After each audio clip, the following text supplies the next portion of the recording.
Wazi ukuthi umuntu kuyenzeka umuntu impela aboshelwe icala angalenzanga, kodwa bonke ubufakazi bukhomba ukuthi uyena, uyabona. Futhi naye uthola ukuthi-ke akanayo indlela yokuyiphruva ukuthi akuyena owenze lento. Ujwayele impela ukukhuluma ngakho ubhoti lapha MC Menzisto-ke enye yey'ngcitha buchopho nje edume kakhulu laphana ku-YouTube, Transformation Lives, ingcitha buchopho storyteller egudi kakhulu, celebrate ngale ndlela leyo ongeke uzuyicabanga, kodwa yona engazazi ukuthi celebrate. Uyakhuluma ngezinto ezifana lezi. Mina-ke ngaze ngami iyenzeka leyo nto leyo, yazi ukuthi ngelinye ilanga nje, yazi ukuthi namanje lento ngiyibuyele ey'nkomeni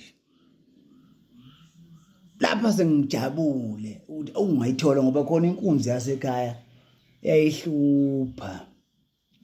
So ngiyitholile ngaleyo langa, cha ngihappy ukuthi hayi cha, ngoba asike istress omfana mayekhula ngaphandle ngongaphelelwe kwey'nkomo. So nginalokho ukuthi namhlanje yonke into iphelele nje, ngizongena nje ekhaya ngikhululekile ngalokho ngigudla ngezindlu, yonke into iphelele, iy'nkomo iphelele. Ngizongena endlini, uma ngingena endlini wonke umuntu ubuka mina. Hawu, sanibonani. Angimcasheli ngisho ubaba ngaleyo langa. Hawu, ngithi ngihlala phansi bese lusho uswazi. Uthatha lo mkhubo, umkhuba wani? Bengishaya kuthiwa sengenyula inyama ebhodweni. Hey bafethu, namanje yazi ukuthi namanje lento ngeke ngixole ngayo. Kuthiwa sengenyule inyama ebhodweni. Yebo, inyama ngiyayithanda, ngiyaziwa, ngoba vele mhlawumbe nobufakazi babukhomba mina ngani, ngoba mhlawumbe masikhethiswe ekhaya kuthiwa obani abafuna ukudla amasi, obani abafuna ukudla inyama, yimi ngeke ngikhethe inyama ngedwa. Manje njengoba inyama ingasaphelele ebhodweni kuthiwa vele yenyulwe yimi, into engingayazi namanje angiyazi, isitubhadla angiyazi, akaze ukuthi akaze ngiyenyule inyama ebhodweni lokungazalwa, kodwa ngaleyo yalanga akaze ngiyenyule leyo nyama. Ngashayela ubala, ngabuka ukuthi yazi ukuthi anginayo indlela yokuyidefenda, ngazi ukuthi ngizoyidefenda ngithini, ngoba yonke into ikhomba ukuthi yimi.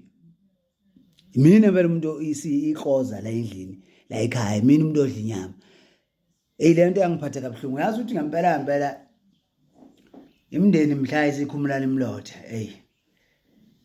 Kuyofuneka ngempela lento ingasali, ngoba yazi lento mayibuya kimi ngiyicabanga namanje, ngoba angizange ngibe nayo indlela yokuprova namanje ukuthi akumina.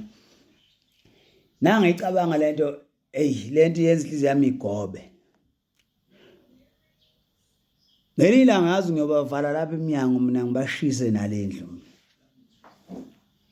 ngoba namanje bangisukela bangishayela ubala. Kwakungcono ukuba mhlawumbe bangiphakela uphuthu lodwa ngaleyo langa, bethi bangiphanisha noma nesobho-ke, kunokuthi bengishaye ngingenze lutho. Hayi bafethu, mina ngingeza ukuxola mina. Umndeni lona ungiphethe kahle, la ekhaya bangifuni.